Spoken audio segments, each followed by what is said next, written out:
नमस्कार प्रेक्षकांनो, मालिकेच्या आजच्या भागामध्ये आपल्याला पाहायला मिळणार आहे की इकडे आता ऊर्जा मारामारी करत आहे. ते गुंड जे आहेत, म्हणजे ती जी मुलं विकीचे मित्र आहेत, ते पद्माला आणि ऊर्जाला मारत आहेत. खरं तर ऊर्जा स्वतःहून आलेली आहे आणि पद्माचा जीव वाचवत आहे त्या गुंडांपासून. या सगळ्या गोष्टी ज्या घडत असतात त्या मात्र खूप भयानक पद्धतीने चाललेल्या असतात. आणि इकडे ऊर्जा मात्र चिडलेली असते आणि सांगत असते की रस्त्यामध्ये एखाद्या मुलीचा विनयभंग करणं, एखाद्या मुलीला छळणं यासाठी कलम 78, कलम 89 असे वेगवेगळे कलम सांगत असते आणि त्यानुसार त्यावरून तुम्हाला जेलची हवा खायला पाठवेल असं तिचं बोलणं सुरू असतं.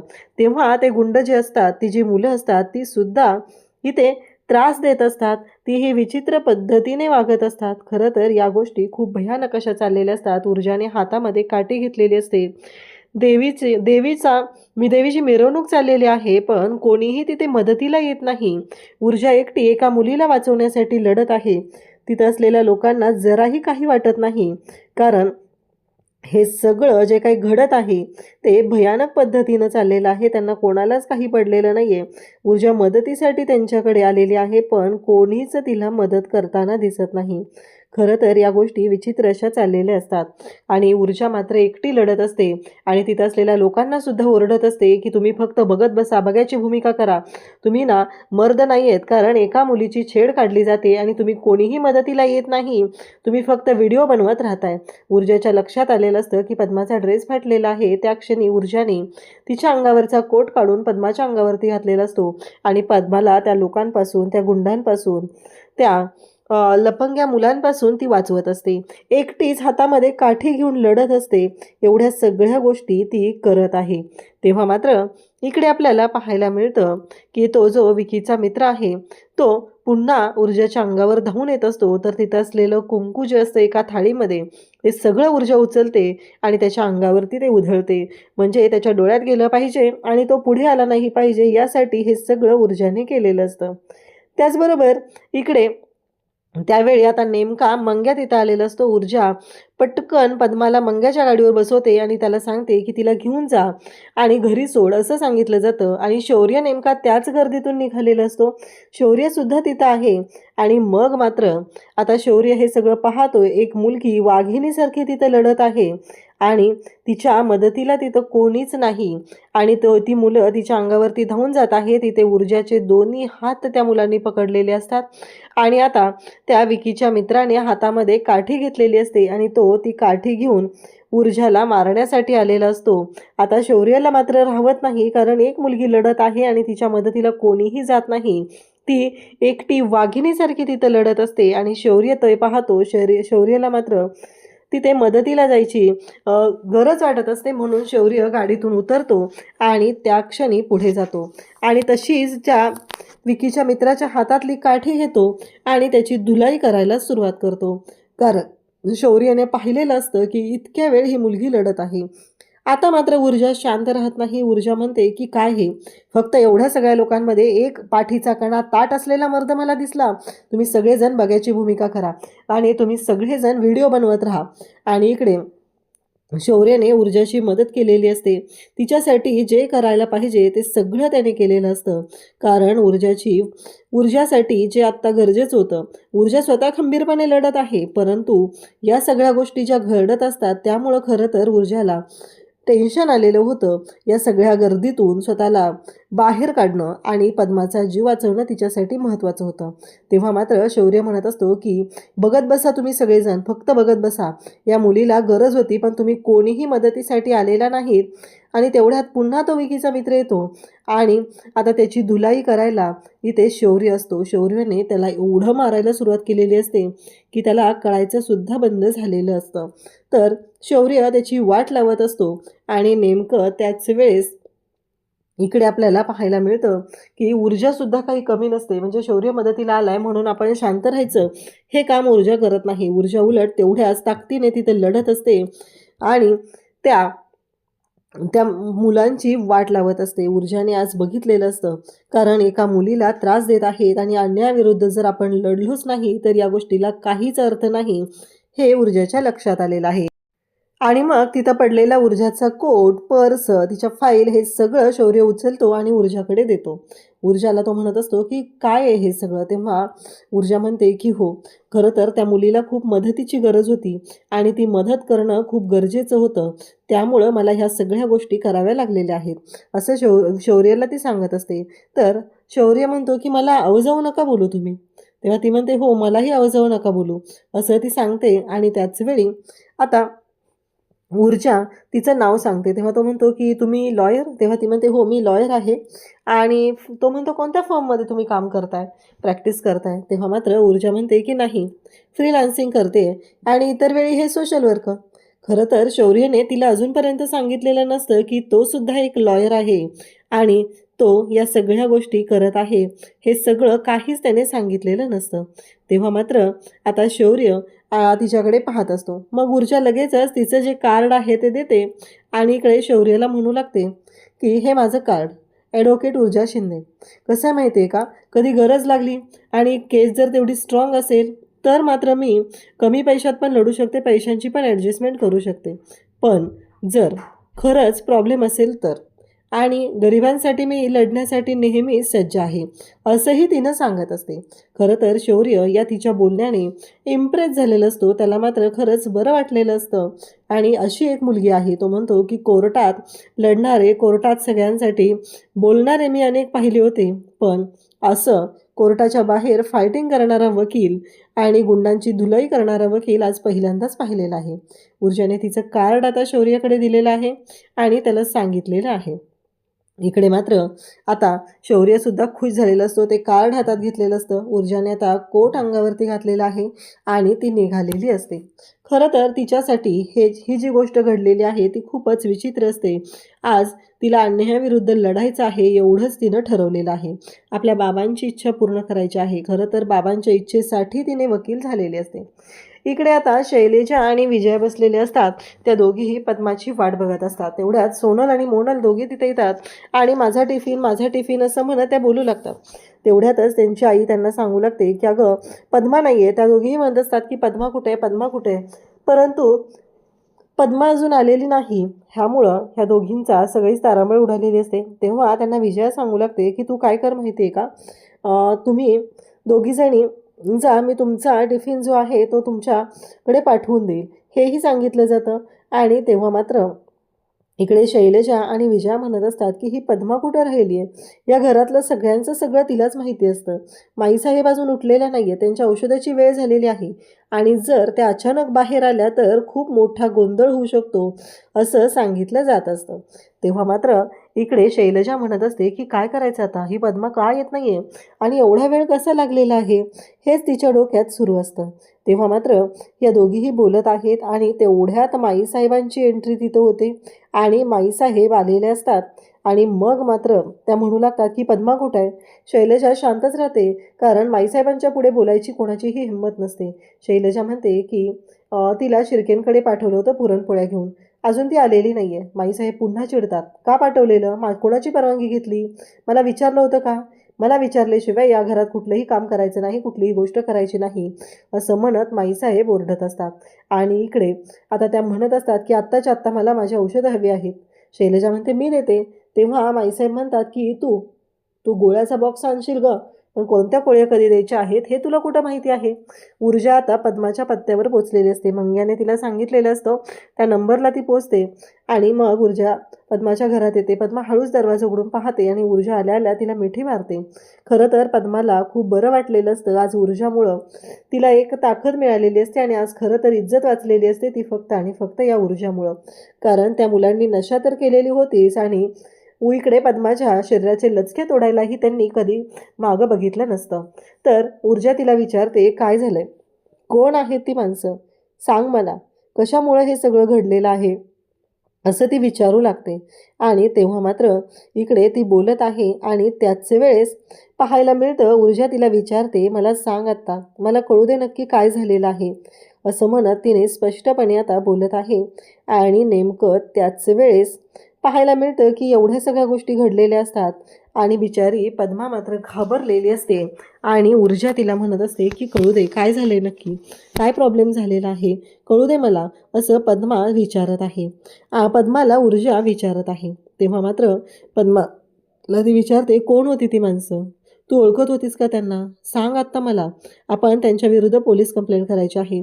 खरं तर पद्माला सुरुवातीला वाटतं की हो, खरंच आपण पोलीस कंप्लेंट केली पाहिजे, म्हणून पद्मासुद्धा तेवढ्या ताकदीने पोलीस कंप्लेंट करण्यासाठी तयार होते. पण नंतर तिच्या लक्षात येतं की नाही, ती शिर्केंच्या घरची, कारण तिच्या फोनवरती तिच्या फोनवरती फोन येत असतो आणि बाईसाहेबांचा फोन येत असतो. तेव्हा ऊर्जा म्हणते, तुझ्या फोनवरती कोणाचा फोन येतोय? तेव्हा ती सांगते की बाईसाहेब आहेत, त्यांचा फोन येतोय, मी अजून घरी पोचलेली नाही आहे ना, घरी कामं राहिलेले आहेत, माईसाहेबांच्या औषधाची वेळ झालेली आहे. इकडे या दोघी बोलत असतात की कुठेही आणि अजून कशी आलेली नाही आहे, नक्की काय झालेलं आहे, नक्की कुठं अडकली असेल, असे प्रश्न उभे राहिलेले असतात. आणि त्याच वेळेस इकडे विजय आणि शैलजा दोघीही बोलत आहेत की काय झालेलं असेल, नक्की कुठे असेल, ती कुठं राहिली असेल, म्हणजे असं सांगितलं होतं का, जाताना घरी जाणारे वगैरे असं काही सांगून गेली होती का, या दोघी बोलत असतात. परंतु तिने असं काहीच सांगितलेलं नाही आहे, जाताना कुठं घरी जाणार आहे का. खरं तर पद्मावरती काय वेळ आलेली आहे या गोष्टीची त्या लोकांना जाणीवही नाही. आपण एका घरात तिला पाठवलेलं होतं, तिथं कोणती माणसं होती, कशी माणसं होती, त्यांनी पद्मासोबत काय केलेलं आहे, या गोष्टीसुद्धा यांना पडलेल्या नाही आहेत. यांना फक्त पडलेलं आहे ते म्हणजे यांचा स्टेटस, आणि तेवढ्यासाठीच त्यांचं हे सगळं चाललेलं होतं. आत्ताही त्याच पद्धतीनं ही लोक वागत आहेत. खरं तर इथे पद्माची काहीही चूक नव्हती. आपलं काम करण्यासाठी बिचारी तिथं पोचलेली होती आणि तिच्यासोबत अशा पद्धतीने गोष्टी घडलेल्या असतात. खऱ्या अर्थाने पद्माला न्याय मिळवून देण्यासाठी ते ऊर्जा खंबीरपणे उभी राहिलेली असते. तेव्हा पद्मा म्हणत असते की नाही, नको मला, कसं आहे माहिती आहे का, ती माणसं साधी नाही आहेत, ती माणसं खूप मोठी आहेत, आपण त्यांच्याबद्दल काहीच करू शकणार नाही, असंही सांगितलं जातं. आणि ऊर्जा म्हणत असते, बरं शांत हो. आणि ऊर्जा म्हणते, थांब मी तुझ्यासाठी चहा बनवून आणते. ती म्हणते, जर मी ही केस वगैरे केली तर माझ्या छोट्या भावाच्या जीवाला ते काहीतरी इजा पोचवतील, माझा भाऊ एकटा असतो ना आणि तो खूप छोटा आहे, असं ती सांगू लागते. इकडे मात्र आता विकी, त्याचे मित्र मार खाऊन घरी आलेले असतात. तो विचारत असतो की काय झालं, कोण होतं ते, कोणी मारलं. तेव्हा ते सांगत असतात की ती दोन माणसं होती, एक लेडीज होती आणि एक मुलगा आल्यानंतर तिच्या मदतीला, ते दोघंही वकील होते. आता मात्र विकीची चांगलीच फाटलेली असते, कारण ते दोघंही वकील होते. आता आपलं काही खरं नाही आणि आपल्याला जर पोलिसांच्या ताब्यात दिलं आणि त्यांनी जर पोलीस कंप्लेंट केली तर आता आपलं काही खरं नाही आहे, ही भीती आता त्यांच्या मनात निर्माण झालेली असते. आणि त्यांच्या डोक्यात एवढंच सुरू असतं की आता करायचं काय, कारण काहीही झालं तरीही या सगळ्यामध्ये अडकणार तर आपणच आहोत. आणि नेमकं त्यावेळेसच आता तिथं आलेली असते अर्पिता. अर्पिता विचारू लागते की विकी, हे सगळं काय आहे, कळलं पाहिजे मला आत्ताच्या आत्ता, हे सगळं काय आहे, असं म्हणत ती विचारत असते. तेवढ्यातच शौर्याची आई तिला फोन करत असते, पद्मा आहे का तिथं. तेव्हा ती म्हणते, हां मी आत्ताच आले, मी पाहते आहे का ते, असं म्हणत ती शोधाशोध करू लागते. तर तिथे तिला बांगड्या पडलेल्या दिसतात. ती आतमध्ये जाते, त्याचबरोबर तिला वेगवेगळ्या गोष्टी अशा दिसू लागतात. तेव्हा तिला धक्का बसतो ह्या फुटलेल्या बांगड्यांच्या काचा, त्याचबरोबर आत बेडवरती पडलेलं पैंजण आणि तिथेच डब्बा, या सगळ्या गोष्टी तिला दिसू लागतात. आणि तिच्या लक्षात येतं इथे काय गोंधळ झालेला आहे. ती म्हणते की पद्मा इथं नाही आहे, मी तुम्हाला नंतर फोन करते, पद्मा येऊन गेलेली आहे, असं आता सांगितलं जातं. तेव्हा मात्र इकडे शैलजा भयानक अशी चिडलेली असते, ही पद्मा अचानक गेली कुठं आणि काय झालं म्हणून ही पद्मा अशी गायब झालेली आहे, एवढाच विचार तिच्या डोक्यात आहे. आणि इकडे आता शोधाशोध करत असते ती म्हणजे अर्पिता सगळीकडे शोधाशोध करायला येते. नक्की काय झालेलं आहे, तिच्या हातामध्ये सगळ्या गोष्टी असतात, सगळे पुरावे असतात, त्या घरामध्ये पडलेल्या बांगड्यांच्या काचा, तो पुरणपोळीचा डबा, त्याचबरोबर ते पैंजण, हे सगळं तिथं पडलेलं असतं. आणि मग मात्र आता तिने येऊन विकीला विचारते, हे सगळं काय आहे, हे सगळं काय आहे, मला आत्ताच्या आत्ता कळलं पाहिजे, या सगळ्याच्या मागे काय अर्थ आहे ते मला आत्ताच्या आत्ता कळलं पाहिजे, असं म्हणत तिने त्यांना बोलायला सुरुवात करते. तेव्हा मात्र हे दोघंही काहीच बोलत नसतात. इथे मात्र या सगळ्या गोष्टी घडत असतात.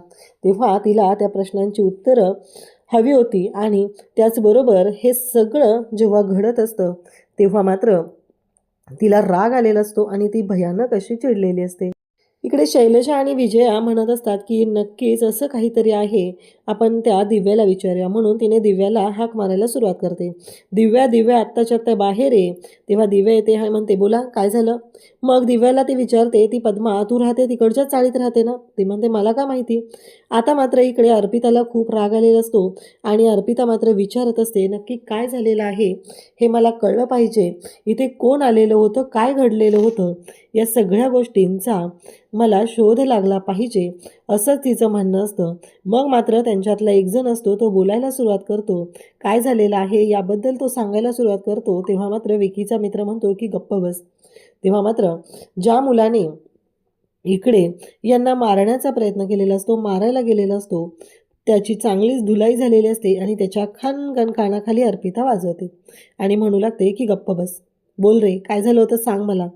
आत्ताच्या आत्ता मला सगळं कळलं पाहिजे काय झालेलं होतं, असं म्हणत तिने त्याला विचारत आहे. आणि आता मात्र प्रश्न उभा राहिलेला असतो की नक्की काय घडलेलं होतं. इकडे दिव्याला बोलवलं जातं, दिव्याला विचारलं जातं. दिव्या म्हणते मला का माहिती, आणि तिथं भरपूर चाळी आहेत, मी काय बघत बसले का कोण कुठल्या चाळीत राहतं, आणि असंही मला कधी दिसलेलं नाही. आणि आता इकडे विजया मात्र शैलजाचे कान भरू लागते.